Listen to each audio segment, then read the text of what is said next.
C'est pour cela que vous voyez ici vos collègues qui viennent de Moélie et ceux d'Anjouan sont en route parce qu'il y a les embouteillages. Ils vont nous rejoindre tout à l'heure. Donc, sans autant tarder, je passe la parole à Monsieur Papa.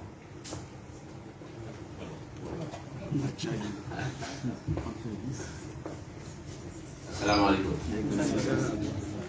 Je suis ici, non pas comme magistrat, mais je suis là comme coordonnateur pédagogique de la formation des auditeurs de justice. Donc je ne parlerai que de ça. Donc nous sommes là, dans le cadre d'un colloque, donc pour compléter la formation des auditeurs de justice. Donc nous avons reçu comme formateur M. Patrick Maté, qui vient souvent pour la formation des auditeurs. Nous avons pensé qu'au lieu de continuer à former seulement les auditeurs, il faudrait rajouter quelque chose d'autre à l'égard des professionnels de la justice et notamment des universitaires. Malheureusement, ils ne sont pas encore là, mais ils vont venir pour les commentaires des textes.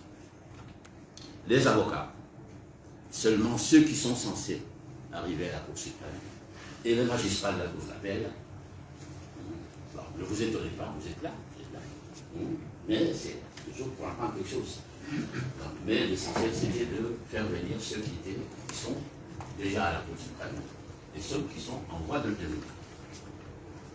Donc l'intérêt, c'était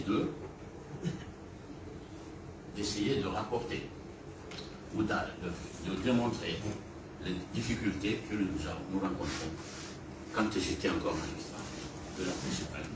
Donc nous sommes venus pour essayer d'apporter des lumières sur des moyens de cassation. Donc M. Maté, Patrick Maté, c'est un ancien de la maison. Donc pour ceux qui ne le connaissent pas, il est président de chambre de la Cour de cassation française, à la retraite, mais il continue à travailler, non seulement dans le domaine du juridictionnel, mais dans le domaine de la coopération.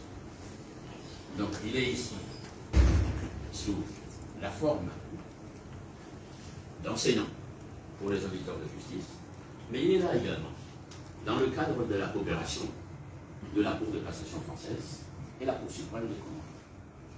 Je vous rappelle que lors des rencontres qui ont eu lieu dans le cadre de la JUCAF, pour ceux qui connaissent l'Association des hautes juridictions francophones, le président Cheikh Salim, premier président Cheikh Salim, avait rencontré l'ancien président Louvel et ils ont noué des relations. Et c'est dans le cadre de la coopération qui a été également appuyé le jour du départ de M. Louvel qu'on a essayé d'améliorer la coopération et de faire en sorte qu'il y ait des échanges. Nous espérons qu'ils seront fructueux et qu'on va les accélérer, mais il y a eu quand même des échanges. Bon, l'apport est toujours intéressant. Et voilà, nous allons apprendre aujourd'hui l'élément essentiel, ce sont les moyens de cassation. Donc aujourd'hui, M. Maté va essayer de développer, dans le cadre de ce colloque, les moyens de cassation. Pour un petit bref rappel, notre Cour suprême est jeune, à peine 12 ans. Donc il y a des choses que nous ne connaissons pas. Et nous avons vu pendant près de 10 ans, on avait encore des difficultés dans la rédaction même des requêtes. Donc les avocats avaient des difficultés de rédiger des requêtes.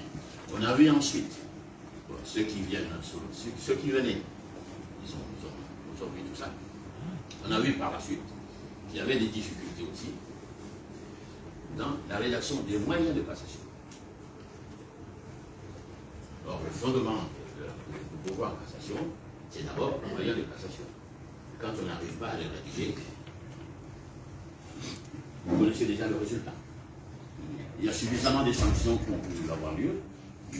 Donc nous allons essayer, dès aujourd'hui, d'améliorer cette forme de rédaction. dans le cadre de ce collège. Pour ne pas trop traîner, je m'arrête là et je passe la parole à monsieur le président de la section judiciaire, qui est le représentant du